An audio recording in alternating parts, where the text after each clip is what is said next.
बूढ़ा आदमी रहता है और पूरे मक्के के अंदर उससे ज्यादा गरीब घर कोई नहीं है।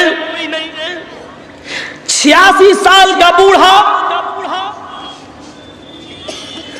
उसकी 4 जवान बेटियां।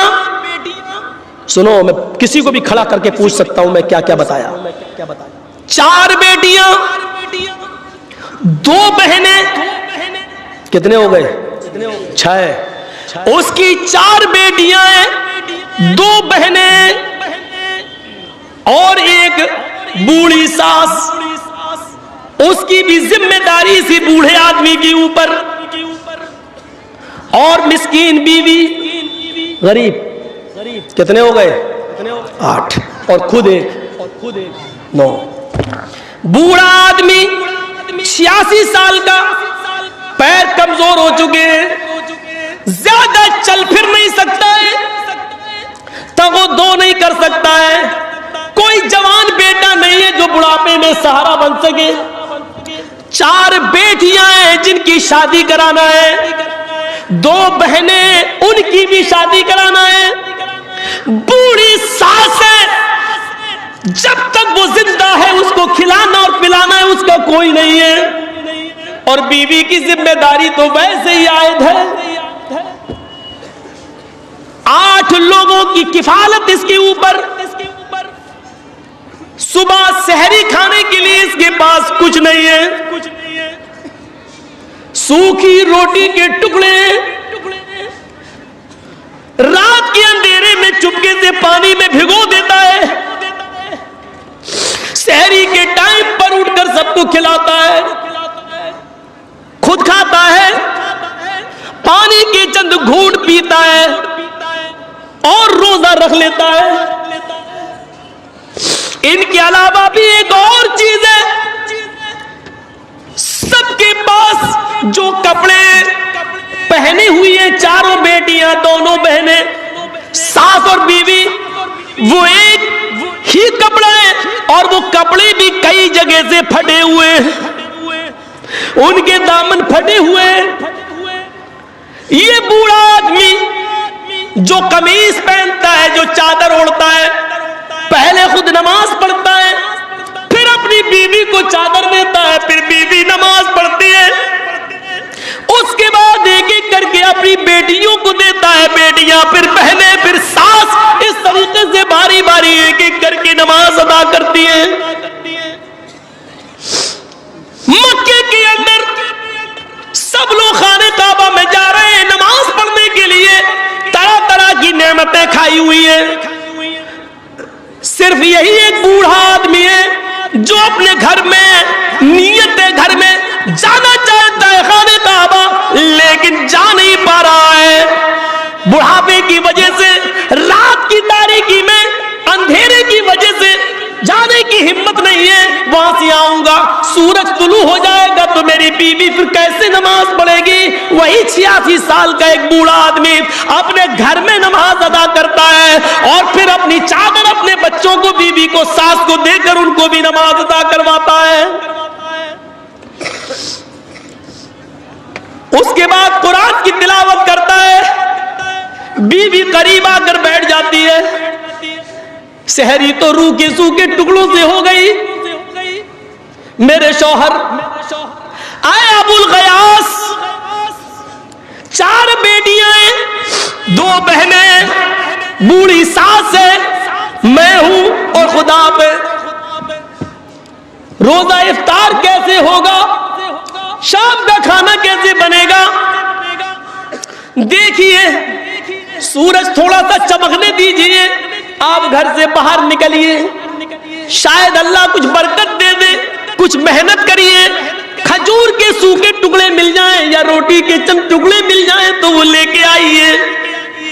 बूढ़ा आदमी कुरान की तिलावत करके गुजरता है, आय अल्लाह मुझे कुछ मजदूरी दे दे, आय अल्लाह मुझे मजदूरी दिला दे, मैं हराम रोजी नहीं कमाना चाहता, अल्लाह मुझे कुछ मजदूरी दिला दे, मैं अपने बीवी बच्चों का, बेटी का, बहनों का पेट भरना चाहता हूं। ये दुआ करके घर से निकलता है,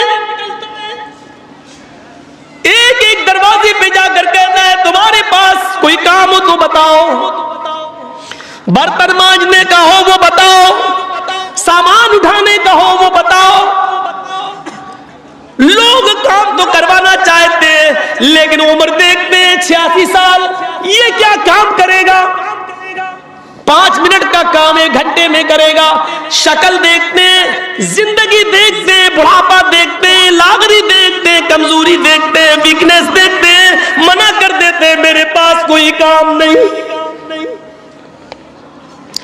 तकरीबन 9-10 बजे का ऐसे कोई टाइम होगा, कोई मजदूरी देने के लिए तैयार नहीं। ढूंढते ढूंढते एक जंगल की तरफ पहुंच जाता है, सहरा है, जंगल है, वहीं बैठ जाता है। कमजोर है, बैठ जाता है। मुझे मौत ही आ जाए, लेकिन आलिम है, तजर्बेकार है, इल्म से वाकिफ है, कहता है हम मौत की दुआ भी तो नहीं कर सकते। थोड़ी देर के लिए सोचता है कि खुदकुशी कर लूं, मर जाऊं, कम से कम इन झमेलों से तो मेरी जिंदगी दूर होगी।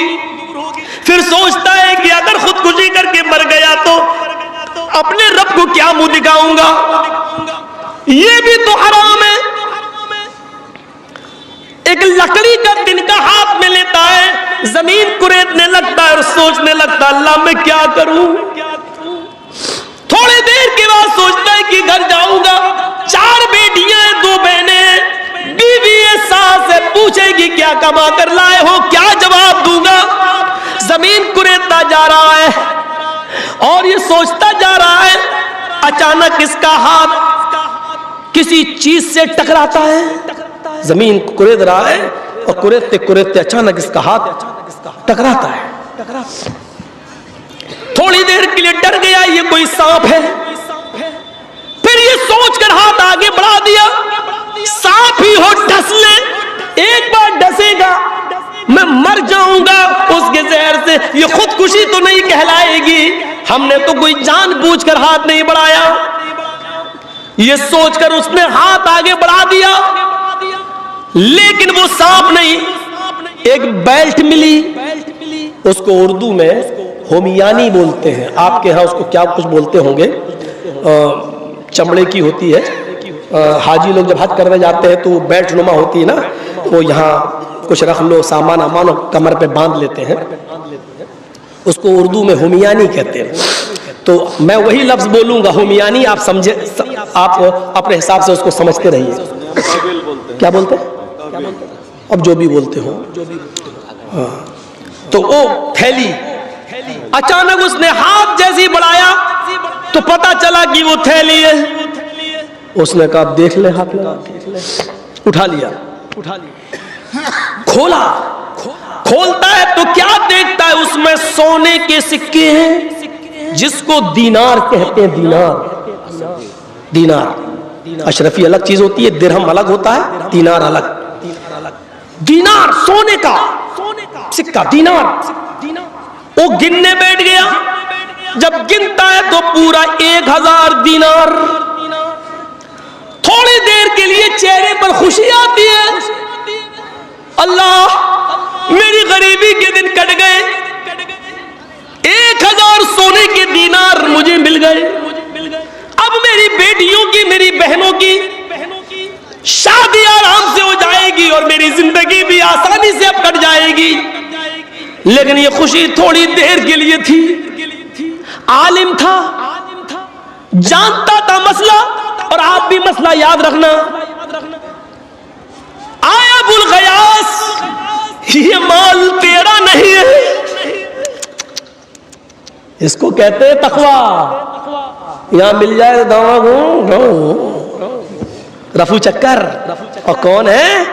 मोहम्मद जर्जीस। कौन है? मोहम्मद असलम, मोहम्मद अकरम, मोहम्मद अजहर। अकेला है, जंगल है, सहरा है, कोई नहीं है। होमियानी मिली है, 1000 सोने के सिक्के, 1000 दीनार। थोड़ी देर के लिए खुशी हुई, अब तो सब कुछ ठीक हो जाएगा, सबकी शादी। लेकिन ये खुशी थोड़ी देर के लिए थी। थोड़ी देर के लिए, आए अबुल गयास, ये माल तुम्हारा नहीं है, तुम क्यों खुश हो रहे हो? ये लुकता है, लुकता अरबी जबान में जमीन पर गिरे पड़े हुए माल को लुकता कहते, गिरा पड़ा माल। जब ये माल मिल जाए तो अब जिम्मेदारी तुम्हारे ऊपर आयद ये होती है कि 1 साल तक ऐलान करो,